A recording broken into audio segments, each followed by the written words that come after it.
Well, between the extreme heat and all the other things going on, sometimes you just have to go for a road trip. Right, just escape. Get out of Dodge. Preserve your sanity. Right. In this case, we're jumping in the Ford. Yes, and heading for Nevada. Yes. It's because you can social distance there quite simply. Yes, what goes on in Vegas can stay in Vegas. It can stay in Vegas. We're going to be out here in the desert. Yes. Looking for a train because our favorite train is out here at Ely. It is. The Nevada Northern. And of course, as soon as we hit the road, a big storm builds in. Right. It was threatening the whole time, and there it is. And there it is. And as we got to Ely, it vanished pretty Yes. much, kind of. Kind of. It rained a little bit. It was but always raining over here and over there and thunder and lightning, but it never actually rained on us. That's right. And so that was okay, although it would have cooled us off, and that might have been nice. Oh, yeah. Some people have a little black cloud that follows them around, and rains on them. Not us. We just have this ray of sunshine. Aren't we lucky? Yes. The 100-degree ray of sunshine. And as soon as we got to Ely, there was this patch of blue sky directly overhead. It was still storming all the way around us. Right. But the really neat thing is we got there after everybody had sort of gone home. Right. We had the whole place to ourselves. It was like wandering into Disneyland with the gate open and nobody there. Right. So we just wandered around and looked at absolutely everything. Right.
I love this old Jordan spreader. Isn't that neat? I thought when I first saw it that it was something that they'd cobbled together here in the shops, but no, it's a real live Jordan spreader. That's neat. It's just a very early one. Right.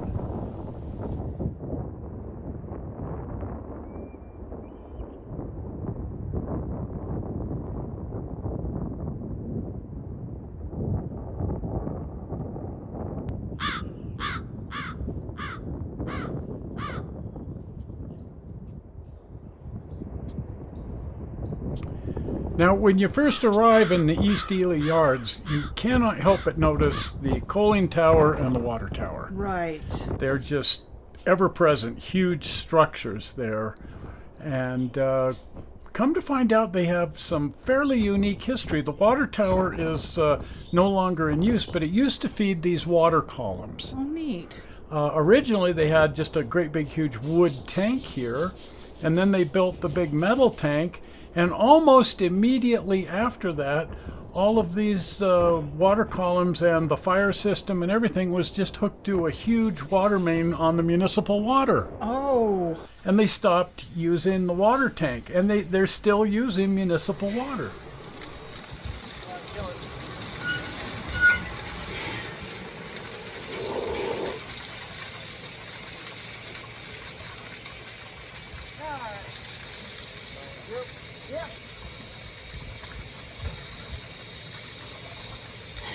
Glad I wasn't in my conductor.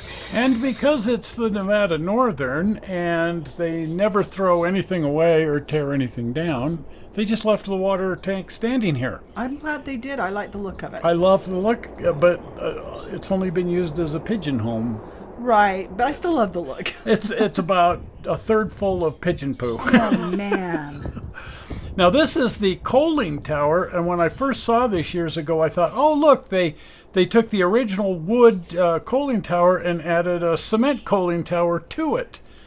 But on even the closest of inspections, you realize, no, for whatever reason, it was the other way around. Oh. If you look at the foundations down here, you can see that the concrete coaling tower was built first, and then the wood coaling tower was added to that. Oh, I can see that now. And I always wondered why, and I just found out why.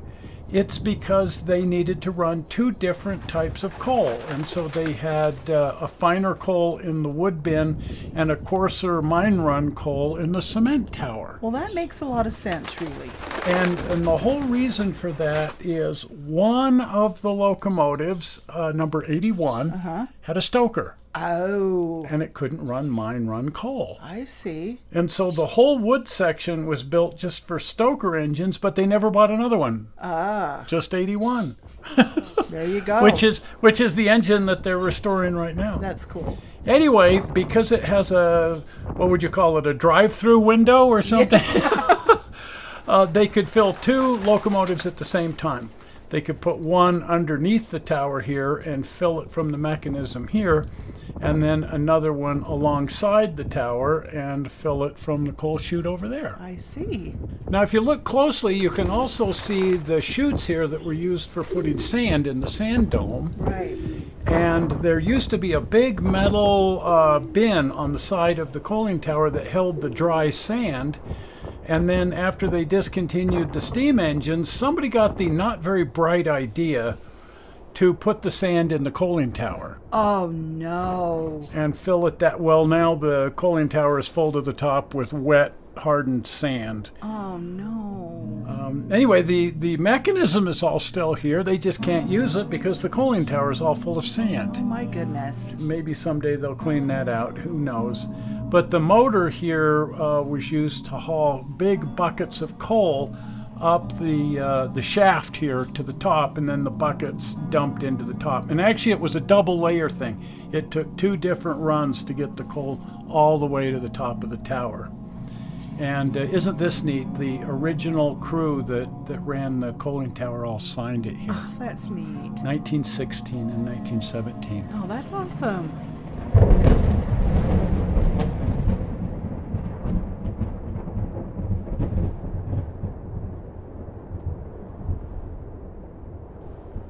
Anyway, it was a grand day.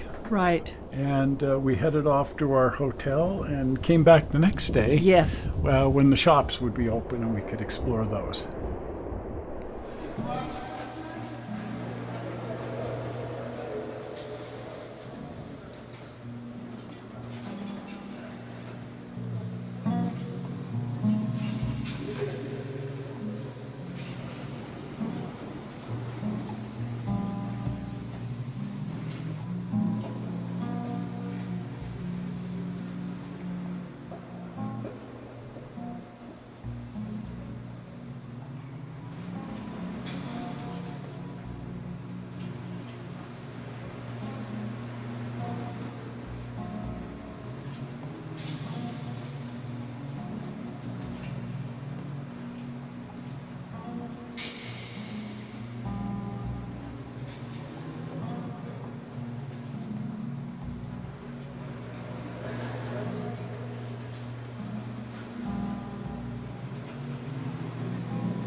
Now, I was really surprised to see this electric locomotive the first time we came out here. Right, so was I. And I thought, well, maybe it was sent from Salt Lake where they ran electric locomotives at Kennecott. No, this was from McGill. Oh, really? Yeah, at some point in time, somebody got the idea to electrify just a small piece of the smelter at McGill, and they did their switching and shunting with electric locomotives. Well, isn't that awesome? And here we have our old friend number 40. Oh, man, I had to just pat it carefully on its tender. I miss that locomotive. It's been parked here for a little while. Not that long, just since October. But Yeah, it's up for its 5-year or whatever it is boiler inspection. Right, And because they're working on number 81, it's just been sidetracked over here. right, But here in just a few weeks, they're going to start the boiler rebuild. right, We actually came out for the final run of number 40 right. in, October? Yes.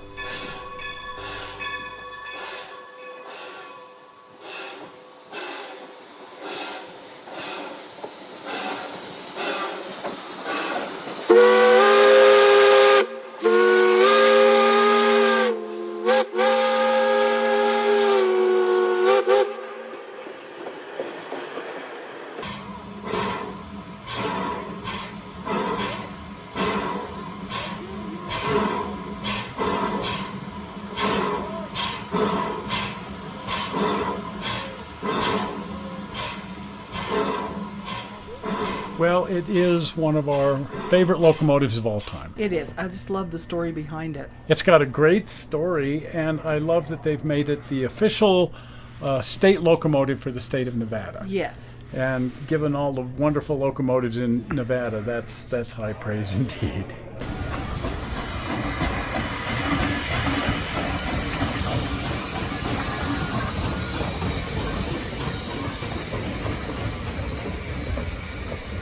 So right now, number 93 is the only steam locomotive running out here. But that will be about to change here just, any day. Right. Very soon. Because 81 is in the final stages of restoration. Isn't that exciting? And we were out here for first fire Yes. on this locomotive. Again, just before we came out to ride number 40 when they put it away. And they were doing the hydro testing and first fire on 81, and we got to see that, and so that was really fun.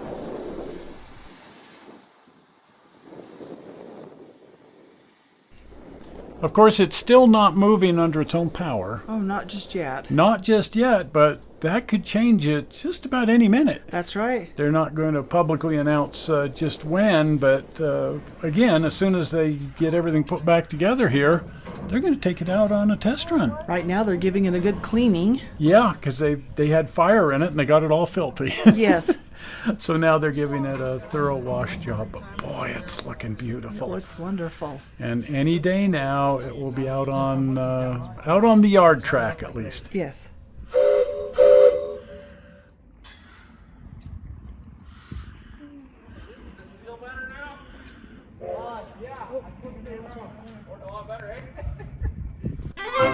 Of course, no visit to the shops would be complete without stopping by to say hi to Dirt the cat. I know. I was just looking around for Dirt, and here he came out of the back of the caboose.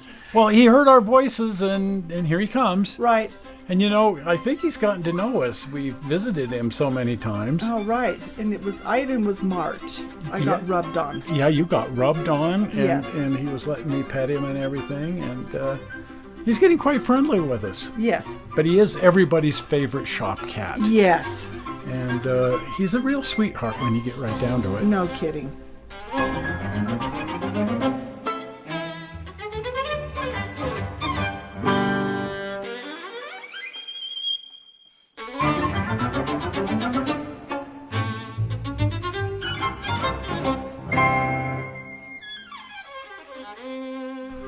Now, somewhere around here is the other shop cat, DJ. Right, but he's a little more rambunctious and spunky. I think he was out mousing. He was hiding, Right. just like the music. Oh.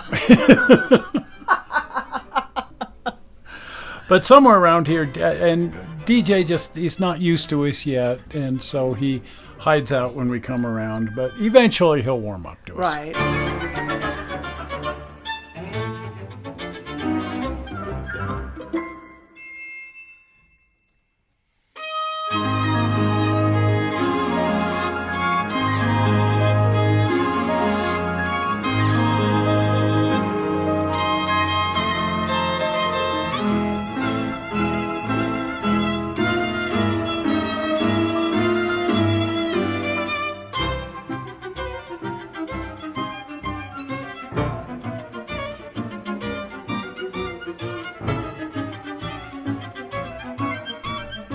You know, with everything there is to do here, I think my absolute favorite thing to do is just wander around the yards and shops. I love their shop. It's almost homey, if you will. I'm not sure what it is, but I feel welcome there. Yeah, it's just a great place to just sort of wander around.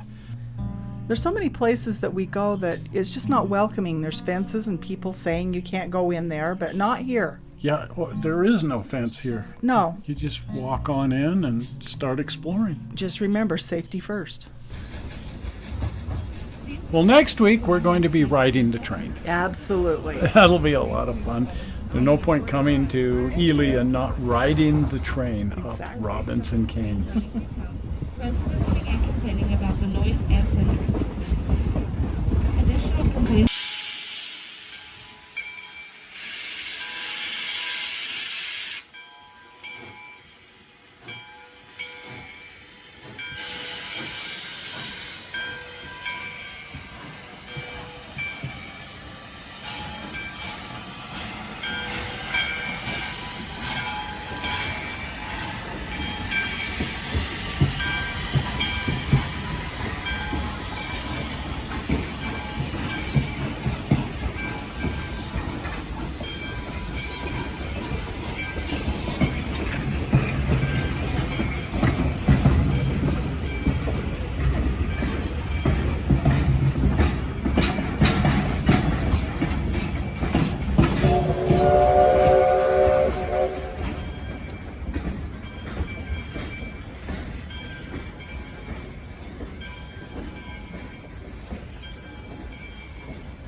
Well, the storm has let up. It sure has. We're back to heat. We're back to heat, and as we say, for next week's show, we'll be riding the train. Yes. And that should be an enormous amount of fun. But this was a great trip. Yes. And just a glorious way to get away from everything and regain our sensibilities and our sanity. Yes. And get away from the stupid heat for a little while. Anyway, if you haven't been over to the channel, do pop over to the channel. And if you're not a subscriber, do subscribe. And the easy way to do that is with the blue button when it comes up soon. Well, we're not sure how you found this video on the internet. We sure hope you didn't find it boring. And we will see you on Tuesday with a collector's attic thing. We'll see you then. Bye-bye.